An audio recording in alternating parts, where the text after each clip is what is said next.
Hello, I am FerrousPilot, and today we're going to be playing Pillars of Eternity. This is a game by Obsidian Entertainment. It was released on March 26th, but it's been out in public beta for a while now for the folks who backed it on Kickstarter. We're just going to start off creating a new game. I've already played a little bit of this game. I'm going to pick normal, easiest for people who are recently returning, which kind of true for me, but I've played the Infinity Engine games. I think I can handle normal. Not going to do Iron Man mode or expert mode or anything much harder than normal difficulty here. I played the Baldurs Gate games and the Icewind Dale games and Planescape Torment on normal difficulty, so I'm going to play this on normal difficulty as well. For those of you who don't know, this is kind of like a spiritual successor to the Infinity Engine games, which are the games that I just mentioned. So that's pretty cool. It's made by Obsidian Entertainment, of course. Neverwinter Nights 2, Knights of the Old Republic 2, Alpha Protocol, a lot of RPGs, basically. A lot of very good RPGs, a lot of good talent they have there. I especially liked Mask of the Betrayer, which was an add-on for Neverwinter Nights 2. I thought it was an excellent game. 5 wagons grope blindly for the path on a so I'm pretty excited about this one. Their master glancing ever upward to the skies for assurance that he is on the right course. A dim lantern, his only protection against the encroaching darkness. This is very similar to Baldur's Gate. The skies bring no comfort, shining no light, betraying no hint of what they know. The caravan carries travelers bound for the frontier hamlet of Gilded Vale, you among them, where a local lord has offered land and wealth to settlers from abroad looking for a fresh start. You have taken suddenly ill, sweating and shivering, and one of the other travelers signals for the caravan master to stop on your behalf. He pulls up just in time to avoid plowing into the trunk of a fallen tree that bars the way ahead. You will go no further tonight. Well, I hope you enjoyed that little spiel there. This is exactly like Baldur's Gate. At the start of every chapter of Baldur's Gate, and Baldur's Gate 2 as well, maybe, we had this kind of thing. I think Icewind Dale games did it as well. In any case, we're going to move on and start with character creation. It's actually really involved in this game. I enjoyed it. I spent like an hour or two just like looking at the characters. It was a lot of fun. But luckily, we're not going to be doing that in this video. I'm going to make this a slightly longer style video, and you can pick as a male or female character however you want. I think both of the character designs are actually pretty good. I guess we'll go as a male character. Why not? It's going to be easier for me to voice, I guess. Let's see. You got standard races here, as well as 3 different types of races. There's the Amua, who are basically fish people / shark people. I really wish you could switch your gender just by clicking on this button instead of having to go back so you can see the character models here. Nice thing I like about, one of the things I really like about this is you can hover over this red text and it gives you a description of what's going on. And that's not only limited to stats and stuff, right? So here's what an Orlan looks like. Orlan are like little elves, I guess. I'm not great about this, but as you can see, it also applies to the locations, things like that. So you get some lore out of this. Durwood, what's Ergel and Fath. I'm not really going to read all that stuff in the course of this video, or in the course of any of these videos, if the series goes on for a while. These godlikes are just like crazy. They're basically, they're kind of like civilized races who have been blessed with physical attributes associated with the gods. Although people get freaked out by them, and they have they're not able to wear helmets. So I'm going to pick a godlike, and again, let's switch back to the male characters, and you can see what the character models look like for and like the dwarves and elves, they're pretty much as you would expect, right? Nothing special here. So, yeah, we're not gonna pick human, elf, dwarf. These are too simple. Like, we have to pick one of these 3, I think. I'm gonna pick godlike because look at these crazy ass horns. Reminds me of a Varl from Bannersucker or something. So yeah, we're gonna pick a godlike plus dexterity plus intellect. I don't know how good that is, but it can't be too bad. Yeah. So let's go on. Death godlike. What? Death's Usher. When death godlike attack their enemy with 25% or less endurance, their damage is increased. No, I'm not too good about that. What about fire? Whoa, that looks cool, man. Holy shit. It's like your face is made out of fire. Moon godlike. Whoa. Look at this. It's like a unicorn. We're going to have a unicorn, man. Oh my god, that's amazing. That's actually really good seeming Silver Tide. Every encounter. You know what? I'm gonna pick. Wait. Every encounter when reduced below certain thresholds, we generate healing moonlight. When reduced below. So all of these are all about reducing yourself below 50% endurance. Endurance is a lot like your HP. It's kind of, so you have HP and you have endurance. I'm going to pick the Unicorn Man. So you have HP and you have endurance. And body type. You can have... What? What's the difference between elf and human body? I guess humans are like slightly thicker. But yeah, HP represents like your permanent health and endurance represents your current health, and after every battle you regain endurance, but we're just going to pick human body type, I guess. After every battle you regain endurance, but you don't regain health. So health is a lot harder to regain. You have to rest or something like that. Reminds me a lot of Betrayal at Krondor, actually, which has one of the better health systems I've seen in a game. So, you know, I can't really complain about this. Get a pretty big variety of classes. This is one of the reasons I actually really wish you could create your entire party in this game. Because I'd love to create a party in this game. I've looked through all of the classes, seen all of their abilities. Each of them are quite unique in terms of how they can cast spells. Druids can turn into bears and stuff. It's really cool. I'm not going to go into all the details. I'm just going to pick. I'm going to pick a Cipher. I think it's one of the weirdest classes, aside from maybe a Chanter. Chanter is kind of like a bard, except like you chant for a while, and then that builds up your ability to use invocations, which are kind of like your special abilities. One of the things I really like about this game. Even if you pick like a straight up fighter, you still get some combat abilities. So it's not just like Baldur's Gate where you just set your fighters to attack and then they don't actually get to do anything tactical really. So you get more options with any character that you pick. But again, I'm going to pick just a Cipher here. What the Cipher is, it's kind of like a mind hunter. So they have all these like sort of psychic powers in addition to their normal attacks. So they build up psychic power by doing normal attacks and then they're able to cast spells based on the points that they get. So I'm going to pick that class because I think it's a pretty cool class. I don't think a lot of games have a class very much like this, so I'm going to do it. All right, and we have a couple of different abilities we can pick here. Let's see. Eye Strike. I really like Eye Strike. It blinds... It shocks enemies' visual receptors, blinding them, so it blinds them, which is nice. And this one causes raw damage, which seems pretty nice. Target becomes the object of concussive blast, etc., etc. And then characters get knocked prone. So this one can attack. This one can cause friendly fire on your friends, but that's okay for now. Or maybe I should go with Antipathic Field so that we don't actually hit our own friends. So yeah, that's probably going to be a better idea. I'm not great about not doing friendly fire. Intellect is a pretty important stat. I like how it tells you with these stars which ones are important for your class. It's just another feature that helps new players get into the game a little bit more easily, and I think that's something that a lot of these old school style of RPGs kind of lack, so it's nice that they've included this in Pillars of Eternity. I think this is fine. You know, even this dexterity, it might be a little bit unnecessary, but I think it's fine. Maybe we'll take a dexterity down and put in intellect. Yeah, sounds good. Eater. Oh, this is like your Empire, whichever one you want. And oh, we can get Intellect +1. That sounds nice. Or we can get Dexterity +1. You know what? Since I don't really want a hammer, to be honest with you. I'd rather have this like stuff. Pointy thing and pointy other thing. Other pointy thing, sorry. My mistake. Although I would love a bow. You know what? I'm gonna change my mind here. Why do I have 16 might? I should, oh yeah, because okay, this is good. I want the bow because bows are, well, I want the bow, okay? Just give me it. I really like stealth in this game too. Again, I've played a little bit of it, but I do like the stealth from what I've seen.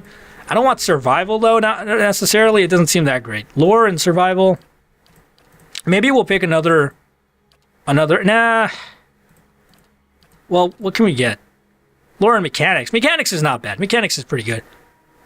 So scientist and merchant seems to be the same in terms of the actual statistical level. I'll pick a scientist. Why not? That sounds scientist, Dr. Unicorn, PhD in unicorn studies. Actually, he is a unicorn, so he wouldn't study unicorns. He would study. I like his purple, and let's give him some hot pink. Why not? Doesn't even have hot pink. Well, I'll settle for this fuchsia. Yes, that's pretty hot. That's pretty nice. So okay. That's good. We can change his head. Oh, no. Don't stop being Unicorn Man. Oh, that's a pretty cool. He's like an X-horned person. But no, I think we're going to stick with the traditional unicorn here. I think that's the best looking one. Yeah, pointy head. No, where's pointy head? This guy's made out of fire. This guy is, well, I suppose this guy's supposed to be the Moon Man. But, yeah. Okay, I'll go with Moon Man. That sounds... I really wish this one had a unicorn head. Like, this one's supposed to be a death godlike. So, alright, we'll go with Moon Man. And this episode's going to be a little bit longer than normal because, well, this game has a lot of character creation in it and stuff. So, we're going to do that. Yeah. Follow me. So you can pick voices just like in Baldur's Gate. I've got this. Whoa, that... I like how you can pick female voices for male characters.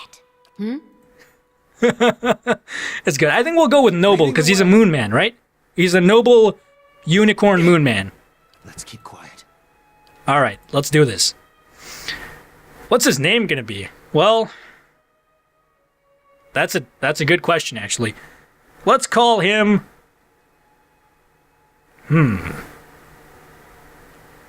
Dingle... Bingle? That sounds good. Okay, Dingle Bingle, you are done. We're done. We've done the character creation. Is the cutscene gonna start now? Oh my gosh. Prepare for me to be quiet while the caravan leader speaks. Everybody stays close to the wagons, got it? Stay out of the woods, and beasts take you if you were planning a stroll through those ruins up there. Why is beasts capitalized? Is crawling with hut-dwelling types who'd be happy to stick an axe in you for trespassing. So mind that you don't track mud on their sacred blazing rocks. Tonight, everybody stays put, and in the morning we'll get the path cleared. Gilded Vale's less than a day out. Understood? Touch of the rumbling rot, could be. There's a stinging beetle round here, carries it. You'll be fine once it passes your innards. Unless you don't drink water, course. Which case he's talking about us because we're sick, in case you forgot about the intro.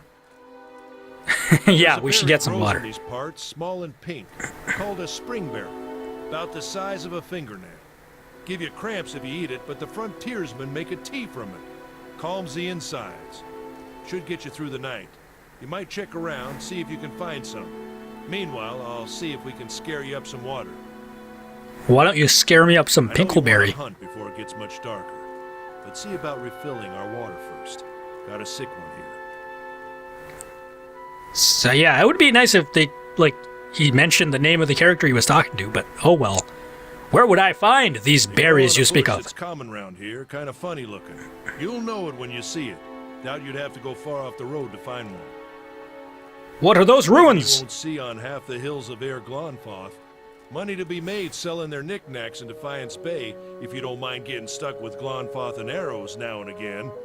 They didn't build them, but I'll be the effigy if they don't watch them like a mother bear.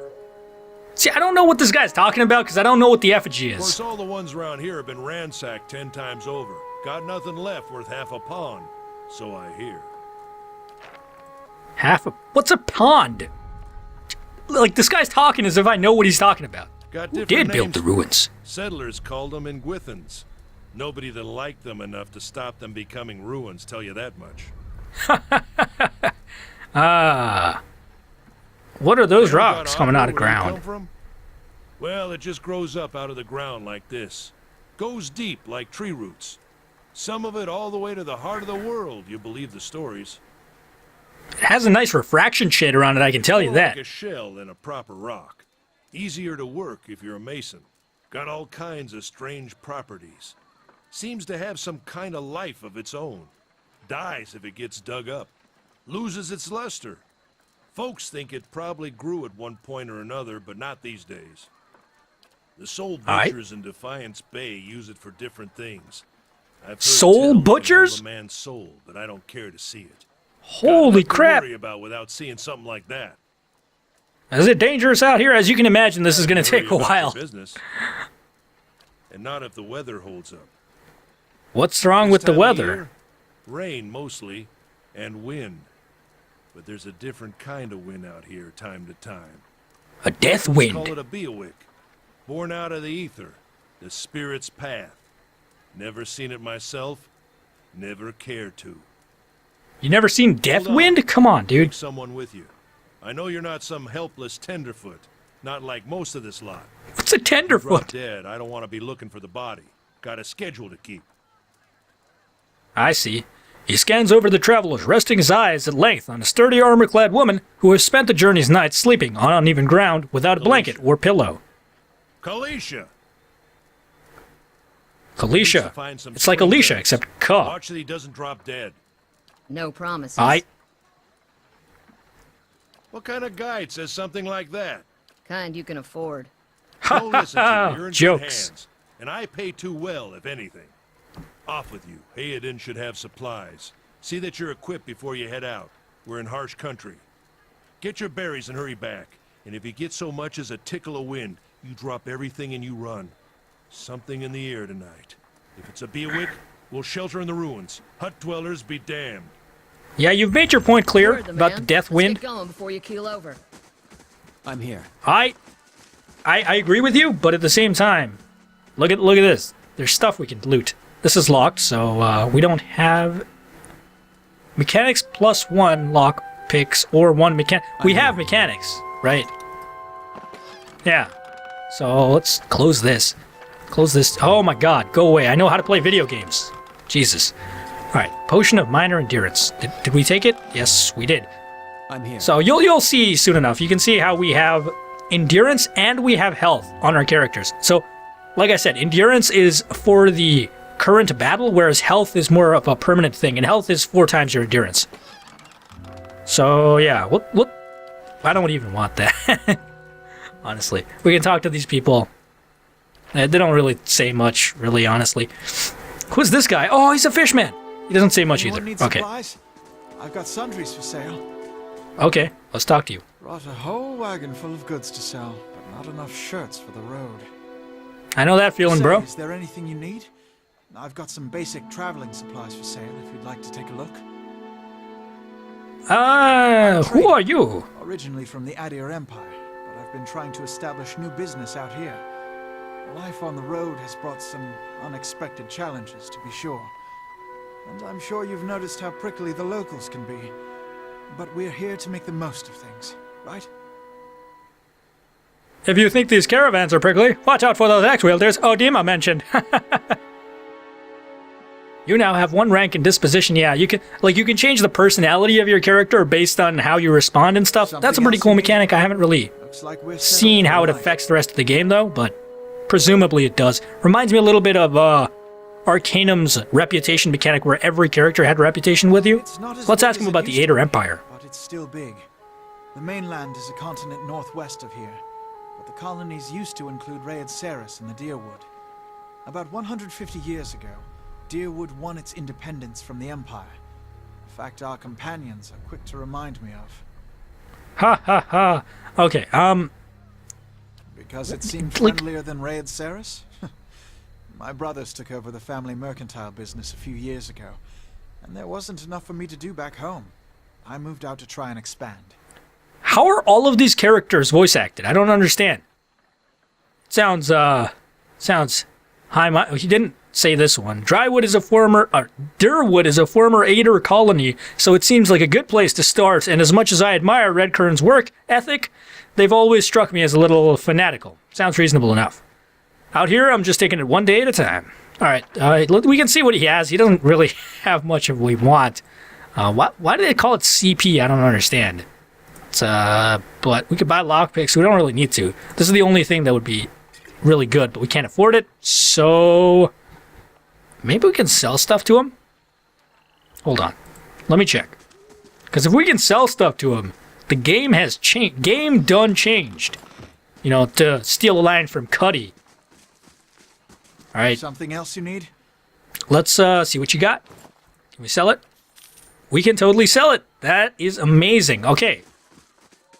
All right, let's yeah, I understand the point of exploration. Like, the problem is I've played the game With before Pillars a of little bit, Eternity, so we strive with every level to both evoke the essence of the beloved Infinity Engine games, as well as introduce something new and engaging for players to experience in the world. I've they turned are. on developer commentary. Caravan Encampment was no exception to this goal. As the introduction area and the first impression of Aora has to offer, it really needed to speak to the player from the I'll get-go. have your water Keeping in soon mind this enough. principle, we Stream's needed to not begin the going game anywhere. with an image that instilled simultaneously the feeling of adventure players may be familiar with from a Dungeons and Dragons setting, while They've introducing done them a to really our good own job. unique world. The idea of a caravan huddled around a flickering campfire both seemed familiar and befitting as the humble beginnings to a grand adventure.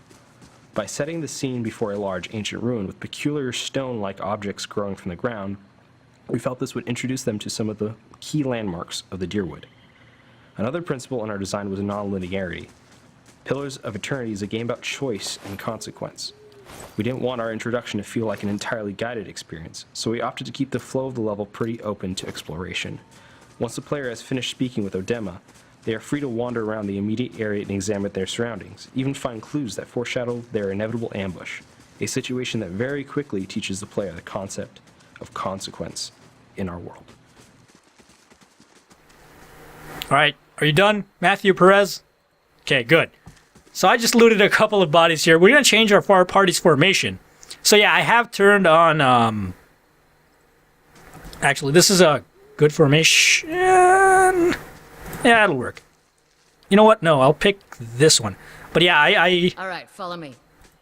decided to turn on developer commentary because I thought maybe instead of just me giving commentary, you could listen to the developers give commentary. That could be interesting, right? I don't know. I thought it would be interesting. I'm at least interested in hearing what the developers decide to comment on their own game. So I thought maybe people would like to hear it here as well.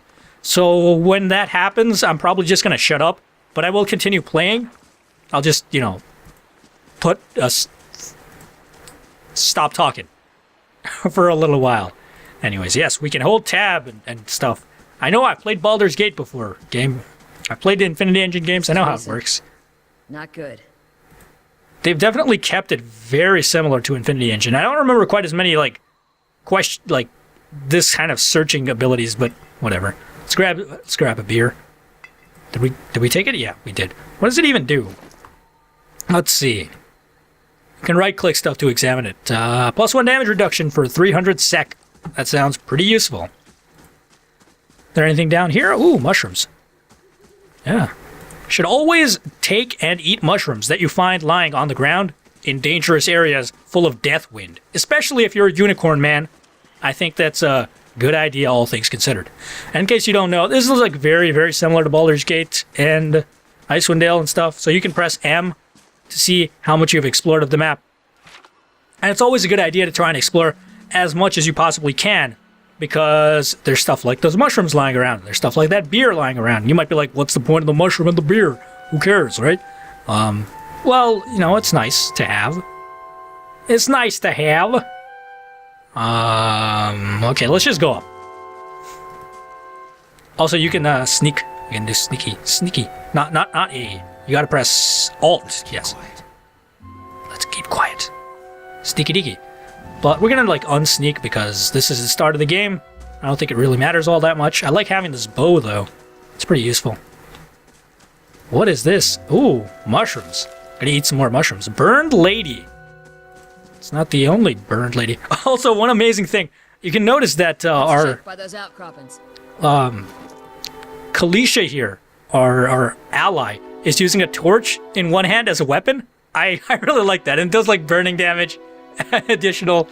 It's nice. I like that touch to the game. Anyways, okay. We can attack. This guy, Dingle Bingle, only has one.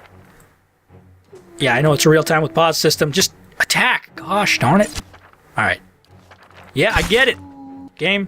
Oh my god. I need to stop. So you can see the fire actually affects him. Now Dingle Bingle has more focus, you can tell. Right? Although, I think his maximum is 15 that you can carry over from encounter to encounter. So it's actually a good idea to probably use as much focus as you can inside of the encounter. Alright. This deer that he just killed, I think this is our bush. Yep. And we just got another quest. Scientist! You're some kind of scientist the way I hear it. Sure. And this is like a way for you to flesh out your character. I don't, like, it doesn't really seem to affect anything, I don't think. I was forced out of business by my competition, sure. Lord Raedric's offer makes the girl think I'll give him that. You want to, it's a hard offer to pass up, certainly. I'm gonna go and stuff. Fine, tell me about yourself, why not? Got simple needs, I like open skies and far horizons. I find work that lets me live that way. My family wanders too. We started in Durwood, but my parents ended up in the Living Lands. I got a brother in Roadside and another in Aether. My sister in Gilded Vale, she's the real homebody. So, alright, let's get back to camp. I'm not interested in your problems, lady. And you'll see why in a short moment. I am, like, why exactly I'm not interested in the problems. You'll see. You'll see. Actually, I forgot to set a timer for my thing. First of all, let me save this game right now. It's usually a good idea to save. And then I'm going to check one thing very quickly. Alright, so it's been almost 30 minutes. We're going to play a little bit more, I guess. We're going to do one more combat encounter, and then I think I'm going to call it an episode. And then I'm going to start the next episode, because I don't want to stop playing this game right now. I just thought it should split up the recordings into smaller recordings, What a surprise. is the thing. Sparfle went hunting. At least he left the water skins. Come on. Alright, let's get the water skins.